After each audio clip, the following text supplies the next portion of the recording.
નમસ્કાર વિદ્યાર્થી મિત્રો, સંદીપ પટેલ સર એજ્યુકેશન ચેનલમાં આપનું હાર્દિક સ્વાગત છે. બાળકો, આજે આપણે જોઈ રહ્યા છીએ ધોરણ 4 સ્વાધ્યાય પોથી ભાગ 5 ની અંદર વિષય પર્યાવરણ, તેમાં પ્રકરણ નંબર 20 ખોરાક અને મજા, તેનું સંપૂર્ણ સોલ્યુશન બાળકો આપણે આ વિડીયોની અંદર જોવાના છીએ. તો મારો વિડીયો પૂરેપૂરો નિહાળજો શાંતિપૂર્વક, અને તમને સૌપ્રથમ તો મારો વિડીયો જોતા પહેલા મારી ચેનલને સબસ્ક્રાઇબ કરો, બેલ આઇકન દબાવો, જેથી તમને રોજ નવા નવા વિડીયો નોટિફિકેશન મળતું રહે. અને તમને મારો વિડીયો ગમે તો તેને લાઈક કરો, કોમેન્ટ કરો અને બીજા બાળકો સુધી તેને શેર કરો. તો બાળકો, આપણે પાના નંબર 21 ની અંદર પહેલો પ્રશ્ન જોઈ રહ્યા છીએ. આપેલા ચિત્રોને ઓળખી અને તેના નામ લખો. તો બાળકો, આ ચિત્ર તમે જોયેલું હશે. તો આ ચિત્ર ગુરુદ્વાર નું છે. અહીંયા બીજું ચિત્ર આપ્યું છે કે આ ચિત્ર તમે પણ કઈ જગ્યાએ મોબાઈલની અંદર કે કઈ ફોટાની અંદર જોયું છે. તો આ ચિત્ર છે ચર્ચ, જે ખ્રિસ્તીઓનું મંદિર કહેવામાં આવે છે. તો તેને આપણે ચર્ચ કહીએ છીએ. એ જ રીતે બાળકો, આપણે આગળ જોઈએ ચિત્ર. બાળકો, આ ત્રીજા નંબરનું જે ચિત્ર ખરું એ કોનું હશે? તો તમે વિચારો. તો આ ચિત્ર હશે મસ્જિદ, જે મુસલમાનનું પવિત્ર સ્થાન કહેવામાં આવે છે. એ જ રીતે આપણા હિન્દુઓનું મંદિર. તો અહીંયા તો તમને ખબર છે બાળકો, આપણા હિન્દુ જે ધર્મ ખરો તેનું આપણે મંદિર છે, પવિત્ર સ્થાન. તો અહીંયા આપણે 4 ચિત્ર જે જોયા એ દરેક ધર્મના લોકોના પોતાના પવિત્ર સ્થાન છે. એ જ રીતે બાળકો, અહીંયા પાના નંબર 21 ની અંદર પ્રશ્ન નંબર 2, આપેલા વિકલ્પમાંથી સાચો વિકલ્પ પસંદ કરી ખાનામાં લખો. તો અહીંયા પહેલો પ્રશ્ન આપવામાં આવ્યો છે કે ચર્ચ એ કયા સંપ્રદાયનું ધર્મસ્થળ છે? તો ચર્ચ એ ડી આવશે. તો ખ્રિસ્તીઓનું ધર્મસ્થળ છે. તો આપણે ખાનાની અંદર લખવાનું ડી. નંબર 2, છાત્રાલયમાં બાળકો ક્યાં બેસીને જમે છે? તો બગીચામાં, રૂમમાં, ભોજન કક્ષમાં કે ઓસરીમાં? તો આની અંદર જવાબ આવશે સી બરાબર, ભોજન કક્ષામાં. તો બાળકો, આ રીતે આપણે 21 પાના નંબરનું સોલ્યુશન જોયું. તો બાળકો, આપણે આગળ 22મા પાના નંબરની અંદર સોલ્યુશન જોઈએ. તો દરેક બાળકો સૌપ્રથમ તો મારા ચેનલને સબસ્ક્રાઇબ કરવાનું ભૂલતા નહીં, અને બીજા બાળકો સુધી શેર કરવાનું પણ ભૂલતા નહીં. આપણે બાળકો પાના નંબર 22 ની અંદર સોલ્યુશન જોઈ રહ્યા છીએ. પ્રશ્ન નંબર 3, શીખ લોકો જે પ્રાર્થના કરે છે તેને ખાલી જગ્યા કહેવામાં આવે છે? પ્રાર્થના, અરદાસ, નમાજ, એક પણ નહીં. તો જવાબ આવશે બી બરાબર, અરદાસ. તો ખાનામાં લખવાનું બી. નંબર 4, દેરાસર કયા સંપ્રદાયનું ધર્મસ્થળ છે? તો જૈન, મુસ્લિમ, હિન્દુ કે ખ્રિસ્તી? તો જવાબ આવશે એ બરાબર, જૈન. તો ખાનાની અંદર લખવાનું 1. એ જ રીતે બાળકો, આપણે પાના નંબર 22 ની અંદર પ્રશ્ન નંબર 3 જોઈએ. શું કીધું છે કે તમે ક્યારે પણ અન્ન ક્ષેત્રની મુલાકાત લીધી હશે? તો તે અન્ન ક્ષેત્ર વિશે તમારો અનુભવ લખો. તો અહીંયા આપણે મી અનુભવ લખેલો છે. તો બાળકો, તમે પણ આવા અન્ન ક્ષેત્રનો અનુભવ લખી શકો છો.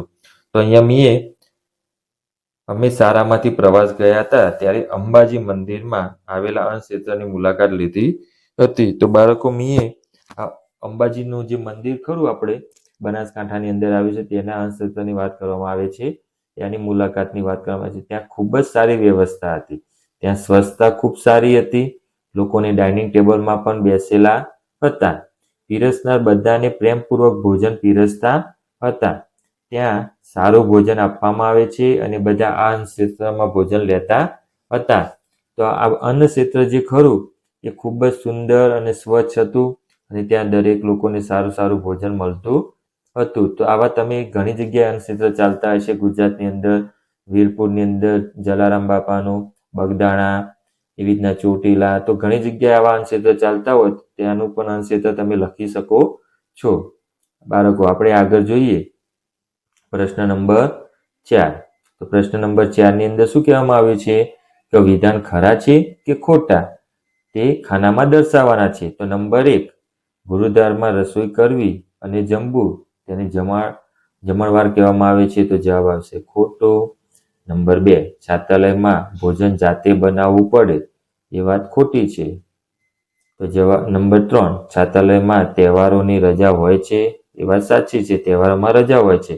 નંબર 4, લગ્ન પ્રસંગમાં લોકો જાતે રસોઈ બનાવતા હોય છે. તો જવાબ આવશે ખોટું.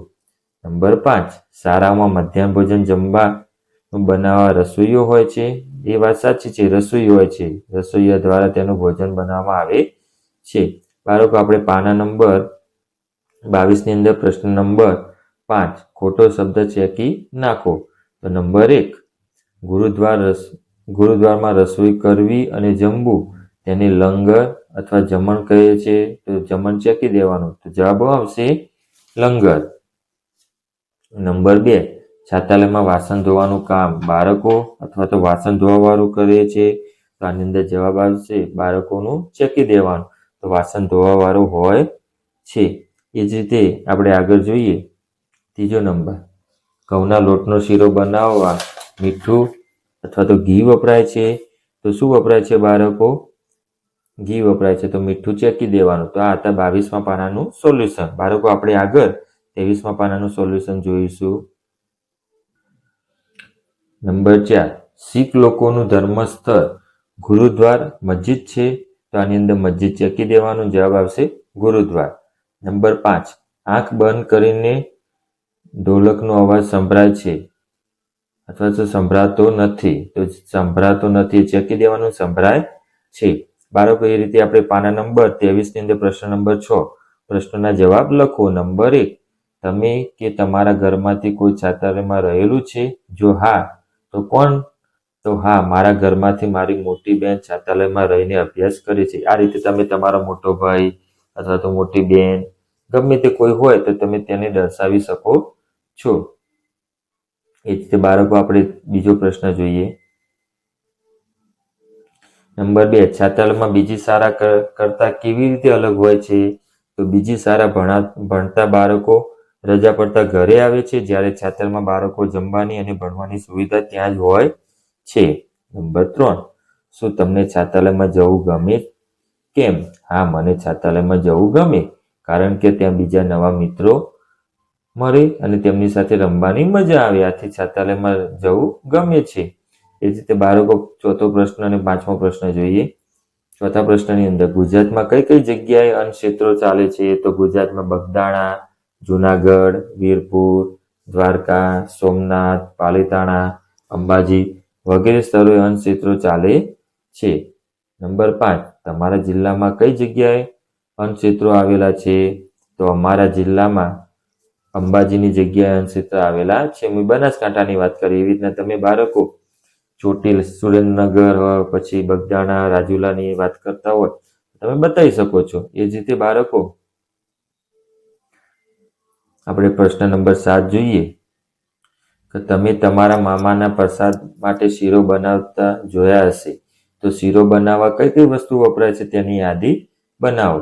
તો અહીંયા બાળકો ઘઉંનો કકરો લોટ અથવા તો રવો, શુદ્ધ ઘી, ગરમ પાણી અને દૂધ, ખાંડ અથવા તો ગોળ, ઇલાયચી પાવડર, કાજુ બદામ અને દ્રાક્ષ. તો બાળકો આ આપણે શીરો બનાવવા માટે બધી વસ્તુઓની યાદી અહીંયા દર્શાવી છે. બાળકો આ આપણે જોઈ રહ્યા છીએ.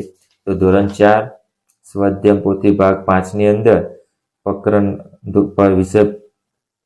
વિષય પર્યાવરણ પ્રકરણ નંબર 20 ખોરાક અને મજા તેનું સંપૂર્ણ સોલ્યુશન બાળકો આપણે આ વિડીયોની અંદર જોયું. તમને મારો વિડીયો ગમ્યો હોય તો મારી ચેનલને સબસ્ક્રાઇબ કરો, બેલ આઇકન દબાવો, જેથી તમને રોજ નવા નવા વિડીયો નોટિફિકેશન મળતું રહે. આવજો બાળકો, આવતીકાલે ફરીથી મળીશું. Good night.